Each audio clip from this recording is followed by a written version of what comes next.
位朋友，前面几集我都没有戴眼镜，其实戴了5、60年，突然不用戴眼镜，是很高兴。但是有些朋友看起来说，好像不太习惯。那因为开了白内障，我现在视力非常好，看很多东西觉得很清新，也觉得很美丽。所以后来我觉得可以来为我们台湾的民主政治做一番反省。因此在不久前我开始谈台湾的政治白内障。我想今天要跟各位在谈台湾还有哪些政治白内障。这次赵少康先生在选举的时候主张内阁制，当然还有其他的政党也这样主张，还说如果他当选副总统，半年之内才一定要推动，否则他会辞职。那我讲极有可能你就辞职定了，因为你讲总统制或内阁制，这个涉及到宪法非常大的问题。如果熟谙中华民国宪法的人应该记得宪法第4条的规定，中华民国的领土依其固有的领土。那固有的领土在宪法制定的时候没有包括台湾，因为那时候台湾还在日本统治之下。但是这部宪法在中国大陆由于国共内战动荡不安，事实上也来不及实施，就整个撤退到台湾来。今天我们不谈宪法本身的问题，但是根据中华民国的宪法，我们设有总统、副总统，又设有行政院长，所以到底是真总统制还是半总统制，曾经有过争议。总统制我们很习惯，但是内阁制大家比较不熟悉，所以我很快速的跟大家谈论内阁制的好处跟坏处。我们的规定，总统是人民选出来的，任期4年，连选得连任1次。但是内阁制的总理，他是由国会选举得票数最多，也就国会议员席次最多的那一个政党推出来的党魁，或者是最主要的负责人去担任总理。所以一个是直接选出来，一个可以说是间接选出来。总统制3权分立很清楚，国会议长再加上司法、行政、立法、司法3权分立。但是内阁制的时候，那总理或者是首相是国会最大党的领袖，那就是立法、行政都是一党包下去，事实上就不是3权分立了。那国会议员没有任期限制，所以内阁制的总理做得好的话，他的政党不但可以长期执政，总理或者首相就没有任期的限制。那有好处也有坏处，那要看运气。如果选出的是好的话，他任期可以做好久好久。像马来西亚马哈迪先生，每一次国会他的党都是多数党，所以他做总理做很久。那如果碰到不好的，那就会变成独裁者，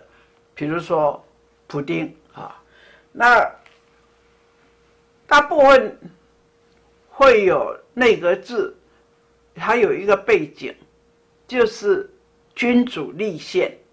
也就是担任总理或首相的人，他是国会议员最高的领导人。总统制的话是人民直接选出来的，因此任期太短，他的施政表现就有限。如果内阁制运气好，好的总理或首相，他可能一做10年、20年都有，那施政的绩效就很多。可是也容易引起政局的动荡，因为国会议员表现不好，政党表现不好的话，很快的就可以随时倒阁，因为整个行政部门内阁阁员也是国会议员兼任，那一旦一倒阁的话，就要提前改选。或许我们有点印象，日本曾经不断的听到在选举，因为内阁制，所以每一个制度有好有坏，而且国情也有关系。内阁制最早实施的，而且绩效不错，以英国跟日本为代表。那他们的共同点是，他们是君主立宪，有一个高高在上的天皇，或者是英国的王室，也就是现在荷兰也是，但是很多国家王室的地位开始没落。那台湾完全没有这样一个政治精神领袖，我们因为受美国的影响比较多，因此我们比较习惯总统制。如果要改为内阁制，一定要有长久的辩论、思考，经过修宪的程序，绝对半年做不到。可是既然有很多人提出来，我们到底是废掉总统制，还是在总统制里面不合理、不对时的事情来把它修改呢？我今天想提出的是，我们认真来思考，总统需要连任吗？我在总统府8年，卸任以后，已经经历过几次政党轮替，所以我的思维是超党派的。我觉得总统连任的坏处，第一，没有一个人天生是总统，刚选上的时候需要很多的时间才能够适应，才知道他的权限所在，才知道如何发挥总统的权限，至少2年吧。因为有连任，很少权力到手2年一定不过瘾，所以他就要积极为连任做准备。所以我观察总统任期4年，前2年是在学习做总统，等到他已经进入状况了，他就要积极准备下一届连任的选举。所以呢，前面是没有经验，后面是不够专心，这是连任的第一个坏处。第二个，当他第一次竞选的时候，可能有满腔的抱负跟理想，那他跟整个国家的权势也没有充分的结合，因为很多人不支持他，不认识他。可是，一旦当选以后，他为了下一届，他当然就必须要去扩充他的权势基础。另外，本来反对他的也非常现实的认定总统可能会再连任，所以原来反对的可能也就会倒过来去支持他、靠拢他、巴结他。因此，为了连任总统，已经会修正他的价值取向。那最重要的是，因为他是现任总统，所以当他连任的时候，他的先天条件就比他的挑战者优厚太多了。第一个，下面的政府官员大部分都会听命上级，公务人员白天上班，晚上就变成他的助选员，第一个就不太公平。第二个，他为了要当选，很多的施政就用很多的金钱，这个钱是国库的，是众人的，可是因为这样受贿的人票就可能投给他，那对于他的挑战者来讲，这当然也是不利的。那既然如此，而且事实上，除非非常差的总统，几乎连任都成功。那如果因为一些不公平而在连任，结果耗费的是国家的资源、社会的资源，而渐渐就有所谓国王的人马。那国王的人马如果没有经过筛选，因为选举什么人都得罪不起，来者不拒，这接下来的问题是，总统一旦当选，依现行的法令规定，大约有将近6000甚至6000多个高官，就是高层的政治职位是由总统任命的，人事权在他手里。我想天下没有一个人，他也可能有他的专业的长才，但是说在还没有当上总统以前，有机会能够把全国的人才通通结识，所以突然当选，忙了一场选举，没有2个月他就准备就职，而在短短的几个月之间，有6000个高官的职位由他去任命。你想，他哪有办法把全国的优秀人才都找得到，而且能够适才适用了？这个人事任命权就注定了他执政期间政府各部门的施政成败。为什么？在现代化、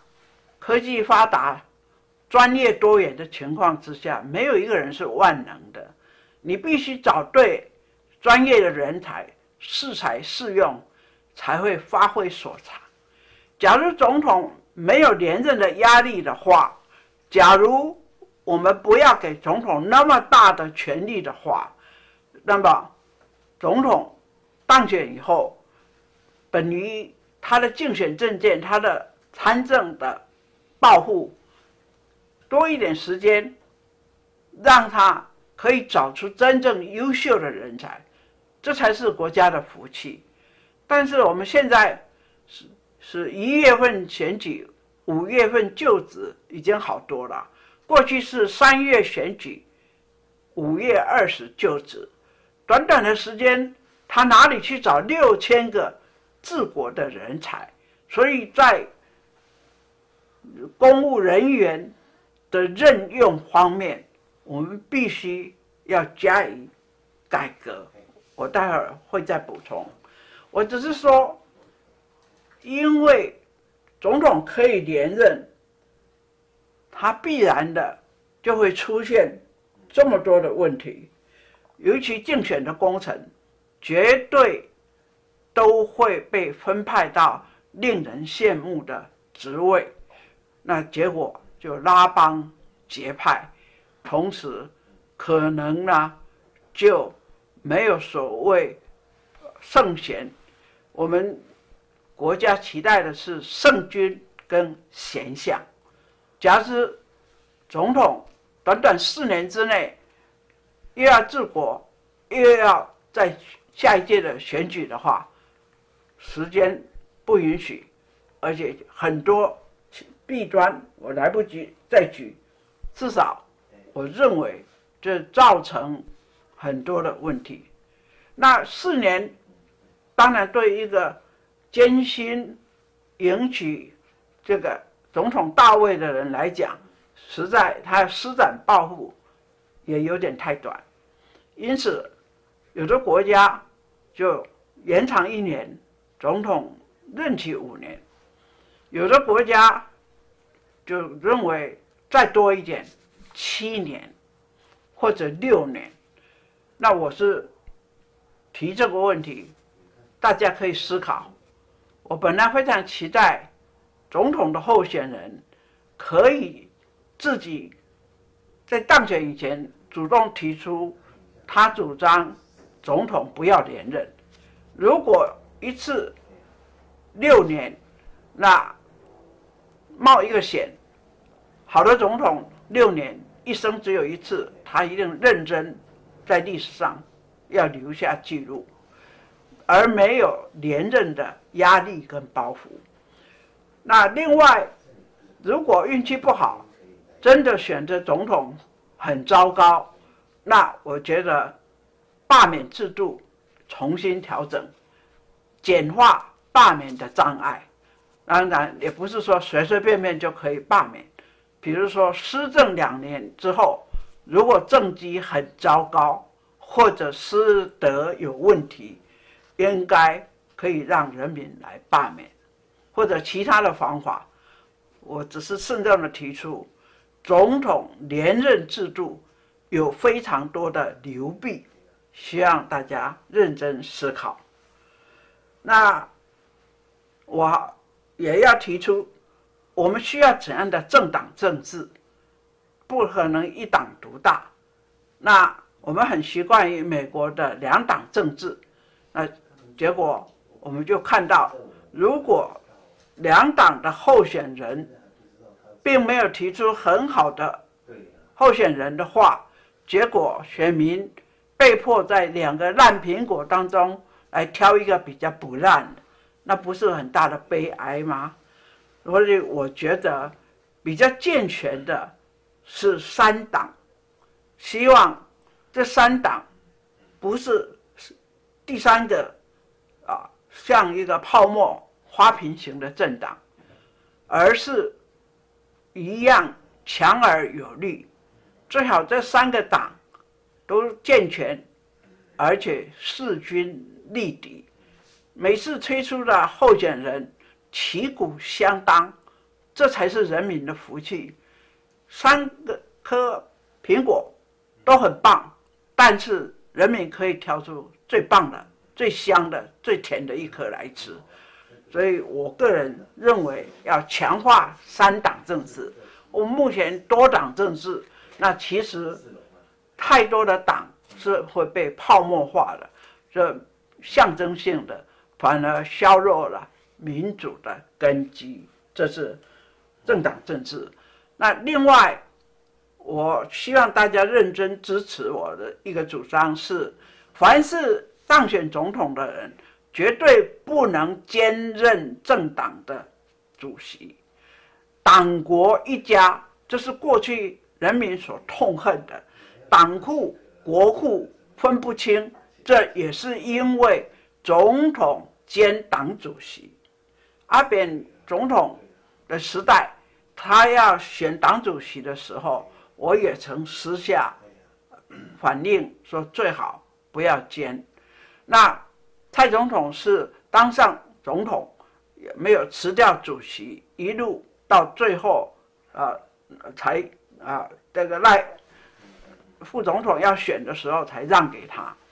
那我觉得对各党来讲都一样，谁当选当总统，那个政党的党主席应该要立即换人，才能够党国分开，对其他的政党比较公平，对人民会比较好的福气。那我认为政党真正的功能不要包天包海，我觉得第一个功能是要负责培育政治理念相同的政治人才，因为党员真正有政治意识、有从政能力的，不是天生的，都需要培育。政党应该在这里第一个加强，第二个，政党也应该要强化健康的民主法治观念。第三点，它可以延揽很多的学者专家来研拟国家的基本国策以及各种公共政策，提供给他们的在野党的话，就给他的国会议员来反映、来监督。那对于执政党来讲，一样，他的政党应该做这些事情，然后也可以反映给总统、行政院参考。那最重要的，我觉得政党跟其他的组织不一样的地方，刚刚我讲的那3点，其实很多的智库也都可以做，但是政党唯一最重要的就是你要为国举才啊！如果政党没有提出好的候选人，那选民就没从选择，就好像超商他卖的东西都是乱七八糟的话，你消费者就买不到好的东西。所有的摊贩，所有的超商，你应该负责提供最好的产品。那政党的最大功能、唯一功能，就是要有很好的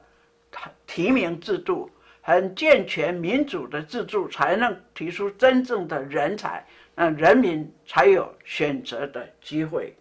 但是这一点，我是觉得各个政党党内的提名制度都已经偏离了民主，背后还有很多很多的问题。另外，我要讲，我们过去五权宪法，现在也是，但是大家都认为考试院不重要，监察院也不重要，也希望3权。当然，过去这2个表现也许不尽理想，但是我从另外一个角度讲，要治理国家，除了领导人之外，那下面的所有从政人员，有是政务官，有的是事务官。我觉得我们的事务官因为有考选制度，所以相当健全。所有的公务人员大部分都是要考试，也就是你要具备一定的条件，包括专业，包括一般的知识。但是我们的政务官，我们以前也讨论过，我比较重要的是要提，我们要竞选总统的人，如果对宪法一无所知，他怎么样能够领导国家？那我觉得最基本的，现在已经全球化，起码要有基础的外语能力吧。我们未来的下一代，我相信外语能力都很强。那领导人当然要具备外语能力，宪法、外语能力，那是不是也要有基本的国际政治常识？不必说很深，因为总统负责的是国防跟外交啊，那所以这国防外交知识是不是也应该要提前具备，然后才有资格来参选国家领导人？也许我这个主张太前瞻，但是大家可以认真思考。如果我们对总统、副总统的候选人有一些规定，非要是政党提名不可的话，而不如倒过来想，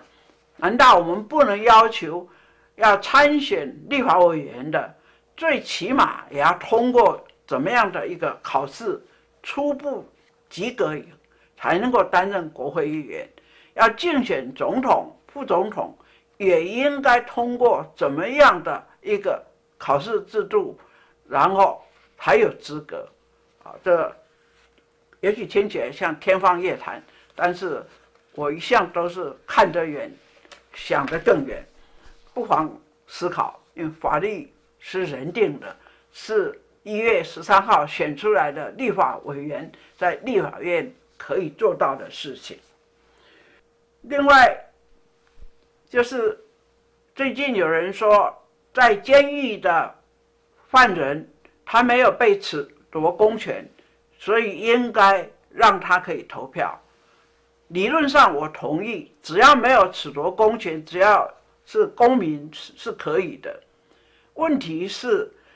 要投票以前，如果他没有充分的机会来认识候选人的话，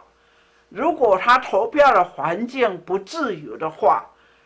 那还给他投票权，是不是要冒很大的险？这在监服刑的，除非每天可以让他看电视看报，他知道哪一个候选人是好的，哪一个候选人值得他支持，否则的话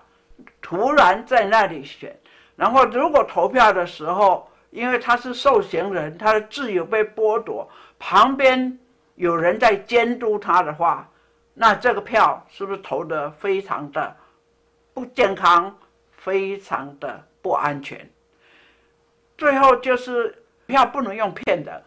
应该需要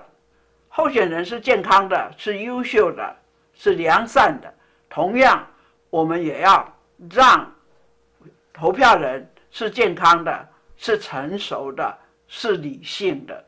不要为了选票，然后放弃很多的大是大非。台湾在全世界共同关心、担忧之下，我们好像无所事事，或者是平平安安的度过了危险期。但是这个和平也不是永久的，暂时获得和平喘息的机会，但是1月13号投票的结果对台湾会造成更大的危机，或者未来的总统可以给我们更好的良机。下一次我再跟各位交换意见，请大家多听、多想、多看，开放你的心胸，做一个负责的国家领导人。